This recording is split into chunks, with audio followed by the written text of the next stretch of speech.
The ring box was heavy in his pocket as he returned with her drink. Then her voice cut through the noise. Kazu, he's just boring, stable, and easy to manage. His hand froze around the box. The custom ring he'd spent months designing suddenly felt like a lie. Boring, easy to manage. That's what she really thinks of me. He didn't say a word. He simply turned, walked out of the bar, and didn't stop. Outside, the cool night air hit him, but the ache was already deeper. He knew where he had to go. The jeweler was still open. He placed the ring on the counter without hesitation. The refund notification appeared on his phone before he even left the store. It was done. That night, he blocked her number. Every call, every message severed with a single tap. Yuki laughed with her friends, completely unaware that the stable, boring man had just erased her. Later that night, Yuki tried calling Kazu. The calls went straight to voicemail. He had blocked her. He blocked me? What the hell? Enraged, she dialed her closest friend in their circle. He blocked me out of nowhere. He's been acting so distant lately. I think he's been planning this for weeks. She followed up with a text. If he wants to break up, he should just say it, not disappear like this. Within minutes, Kazu's phone buzzed with a flood of angry messages. One read, "Why did you dump Yuki? She's heartbroken. What's wrong with you?" He took a deep breath and typed back without another thought. "I overheard her calling me boring and easy to manage. She said she only stayed because I was stable. I canceled the ring and moved on." They don't want the truth. They just want me to be the villain. The next morning, Kazu packed every gift Yuki had given him into a box. A scarf, a watch, letters.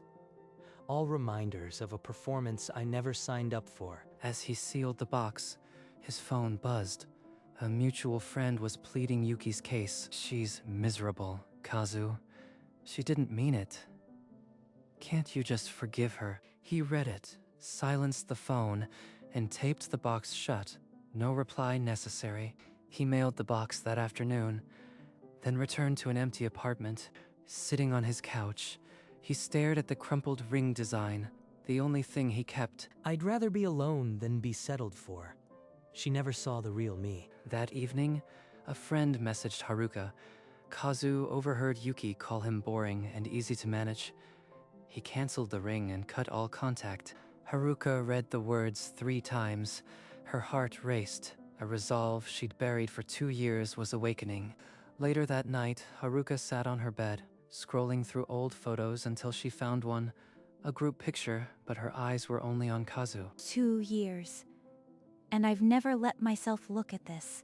She remembered the winter party, where she stood alone in the corner, and Kazu walked over with a warm cup of tea. He said, "You looked like you needed this."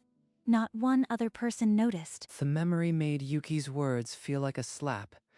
How could anyone call him boring? He's the kind of person who sees people, and she was too blind to see him. She set the phone down, stood up, and looked at her reflection in the mirror. Something clicked. I can't let him believe he's unworthy.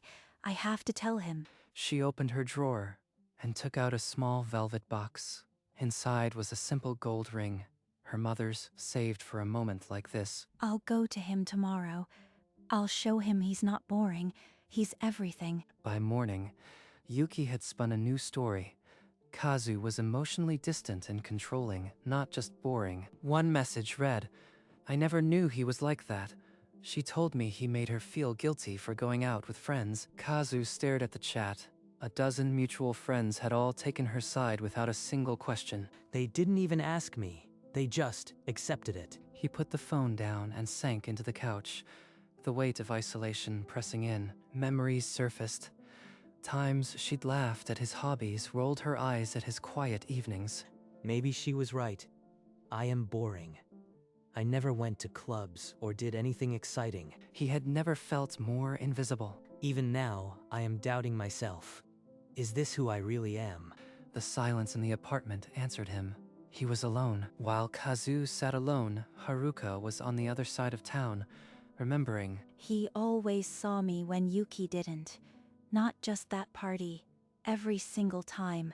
Like the group dinner where Yuki had teased her for being too quiet, and Kazu had gently changed the subject. He said, everyone has their own pace. It's okay to just listen. That was the moment I fell. She opened her mother's ring box again, then closed it. This moment needed something new. An hour later, she stood at a small jewelry store, pointing at a simple gold band in the window. Not flashy, just like him. Solid, quiet, real. The jeweler placed it in a navy velvet box. Haruka paid without hesitation. Outside, she pressed the box to her heart. The risk was enormous, but the regret of silence was greater. She started walking toward his apartment, each step heavy with hope and fear. Back in his empty apartment, Kazu kept replaying the moments he'd ignored. He remembered the night he'd shown her his favorite book, and she'd laughed, calling it a waste of time. I thought she just didn't share my interests. But she never even tried to understand. There was the time he'd been proud of a small promotion, and she'd shrugged, asking if it came with a pay raise. She only cared about stability. I was a financial plan, not a partner. He recalled her cold tone when he'd been sick. I can't afford to catch that. Don't expect me to come over. She was never there for me. I was just convenient. The realization hit him like a wave. He hadn't been loved. He'd been used. I am done apologizing for who I am. I'd rather be alone than be someone's placeholder. For the first time in days, the silence felt like peace, not loneliness. A mutual friend forwarded a message. Yuki is waiting at the cafe on 5th Street. She wants to apologize in person. An apology or a trap? Either way, I'll go and end this for good. He found her at a corner table, eyes red, a tissue twisted in her fingers. Kazu, thank God you came. I was so stupid. I didn't mean any of it, please. Let's just go back. I heard you loud and clear. Boring. Easy to manage. Stable. You weren't stupid. You were honest. That's not fair. You are making a big deal out of nothing. I was just stressed, and you are so sensitive. Stressed. So you humiliated me to your friends. There's no coming back from that. Her tears stopped. The mask dropped, replaced by cold fury. Walk out that door, and I'll destroy you. Everyone will know what a controlling, horrible man you really are. Kazu placed a few bills on the table and walked out without another word, her threat hanging in the air. Haruka turned the corner onto his street. Her heart pounded so loud she barely heard the traffic. Yuki will never forgive me for this. But I can't let him suffer one more day thinking he's unlovable. She remembered his quiet voice at a party months ago. You are stronger than you think, Haruka. He believed in me when no one else did. Now it's my turn to believe in him. At his door, she stopped. Her hand shook as she pulled the box from her pocket. I could still turn back. He doesn't have to know. But then she saw his face in her mind. That gentle smile she'd fallen for. He was there for me. Now I'll be there for him, no matter what. She took a deep breath and knocked. 3 firm raps against the wood. Please, let him open the door.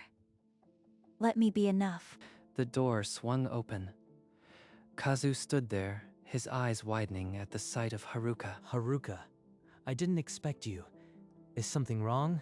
You look pale. I am sorry. I couldn't wait. There's something I need to tell you.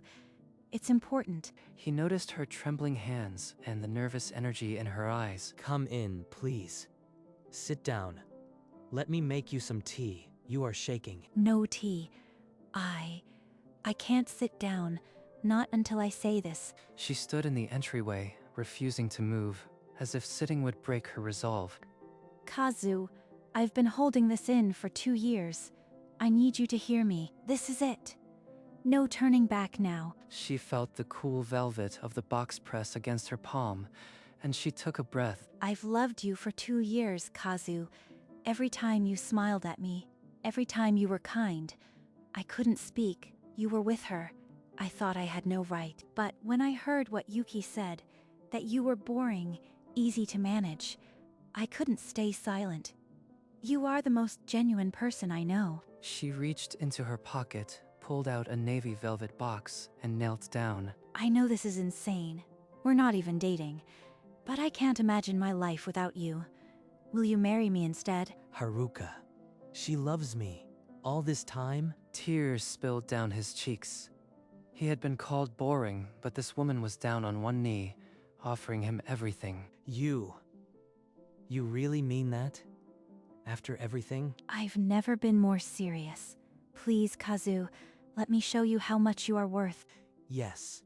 Yes, I'll marry you. She rose into his arms, and they held each other, tears mixing with laughter.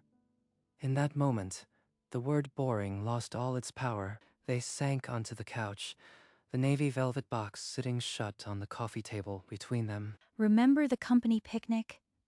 You sat next to me and talked about your favorite books. I'd never felt so seen. Kazu's mind drifted back. He'd simply enjoyed her company, never guessing it meant more. I just thought you were being polite. I didn't know I mattered to anyone. You mattered to me. You always listened, asked about my dreams. No one else did. For the first time, his quiet personality wasn't a flaw. It was a gift someone cherished. I've spent so long being told I am boring. You have no idea what this means. She gently took the ring from the box and slid it onto his finger. Then he cupped her face in his hands and kissed her. A gentle promise.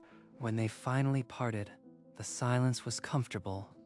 And for now, that was enough. That afternoon, a mutual friend sent Yuki a photo without thinking. It was Kazu and Haruka at a cafe, their hands intertwined on the table. Haruka, holding hands with my ex, that's impossible. Her phone shook. She didn't text, she called. Haruka answered, sitting on a park bench. She knew this moment would come. You traitor. I saw the photo. Are you dating him already? How could you do this to me? Yuki, I never wanted to hurt you, but I've loved Kazu for 2 years. You never saw his worth. His worth. What? As a boring pushover. You can have him. But I'll make you pay. Everyone will hear how you backstabbed me. Say what you want. I won't hide anymore. He deserves better, and I'll stand by him. The call cut. Haruka's hands trembled, but she'd never felt more certain. Yuki's post read, "Some people pretend to be friends while stealing your happiness. You know who you are." Haruka saw it that night. The post had hundreds of likes by morning. Yuki watched the comments flood in, her lips curling with vindictive satisfaction.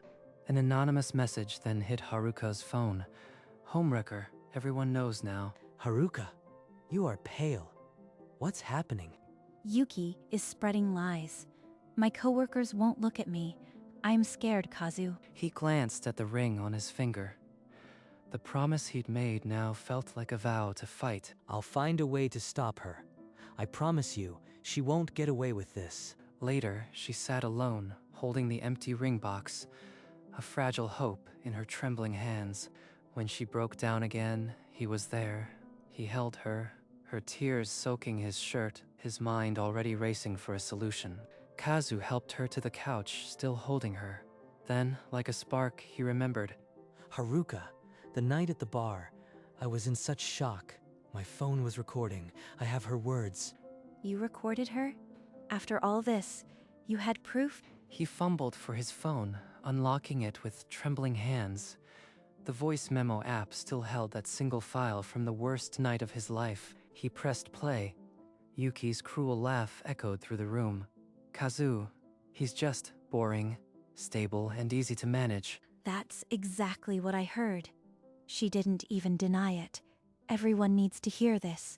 But Kazu, if you release this, Yuki will be destroyed.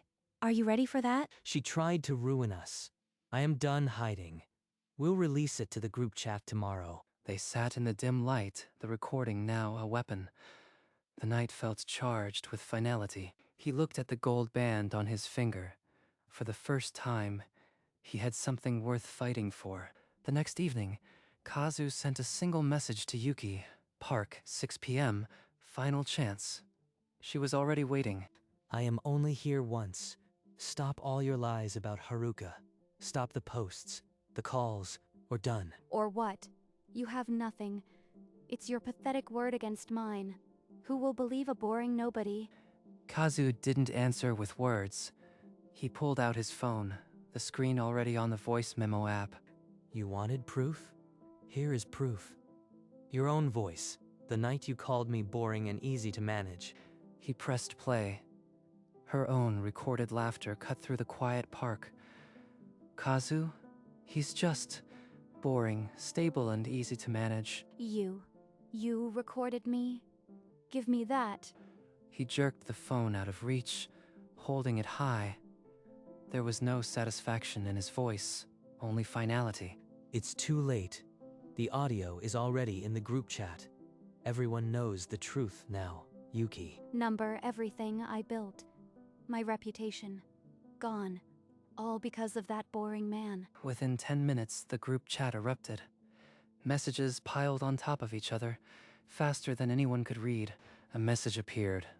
That was Yuki? She actually bragged about using him? This is disgusting, another replied. And she blamed him all along.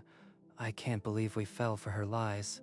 Yuki's phone buzzed non-stop, each notification a fresh accusation. She scrolled through, her face draining of color. A private text landed. We heard the recording. Don't bother coming to the dinner next week. They're all turning on me. It was just a joke. Why can't they see that? But more messages kept coming, each one a door closing. By midnight, she had been removed from 2 group chats and unfollowed by a dozen friends. I am all alone.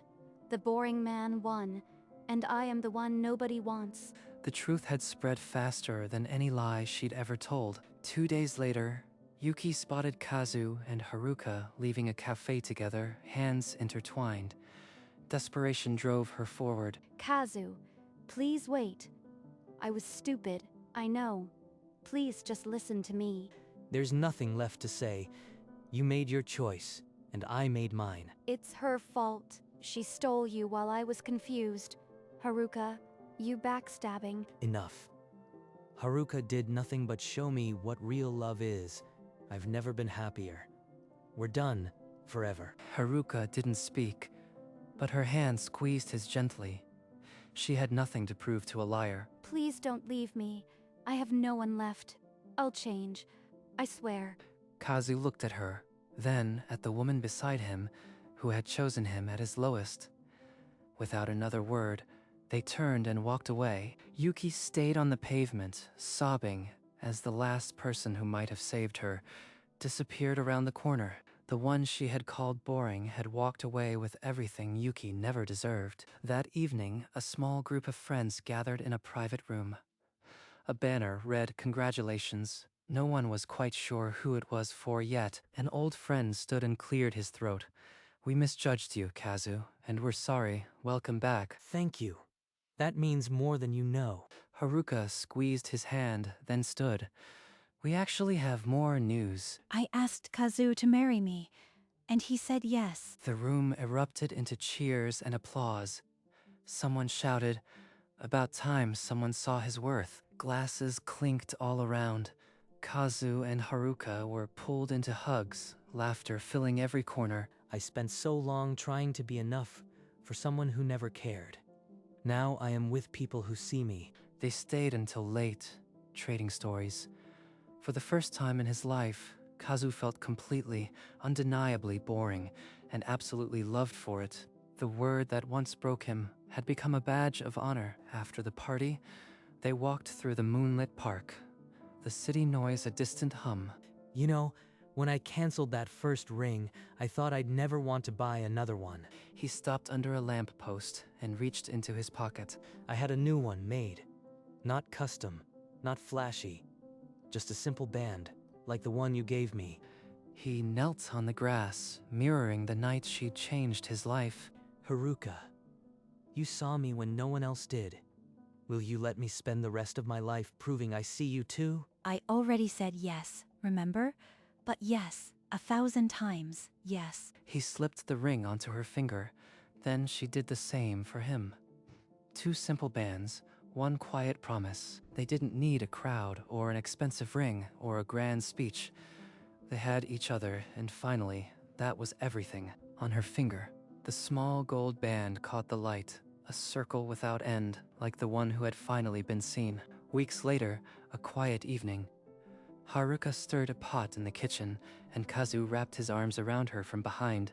You are going to make me spill it again. Kazu laughed and tried to help, only to knock over the flour. It dusted both of them. I've never been this happy. The word boring feels like a lifetime ago. You are still a mess in the kitchen, but you are my mess. Across town, a different scene. Yuki sat alone in a coffee shop. Scrolling through her phone, a photo popped up. Kazu and Haruka at a park, smiling, their rings visible. That could have been me. I threw it all away. She locked her phone and stared out the window, eyes empty. Back in the kitchen, Kazu and Haruka kissed, covered in flour, and the apartment filled with laughter, hands intertwined. Two simple gold bands caught the soft morning light through the kitchen window. Later, they walked to the hill overlooking the city. The sun was setting, painting the sky in warm orange and pink. They stood side by side, not needing to speak. The moment was enough. Haruka rested her head on his shoulder, her ring glinting as she smiled. Kazu tightened his hold on her hand. He finally understood what he was worth. He had been called boring, stable, easy to manage, but to her he was simply home. The world was full of noise and empty validation. But here, in the quiet, they had everything. The one who saw him for who he was, the quiet, steady man, had been right beside him all along. He hadn't noticed her before, but now, he would spend a lifetime making up for it, and that was enough.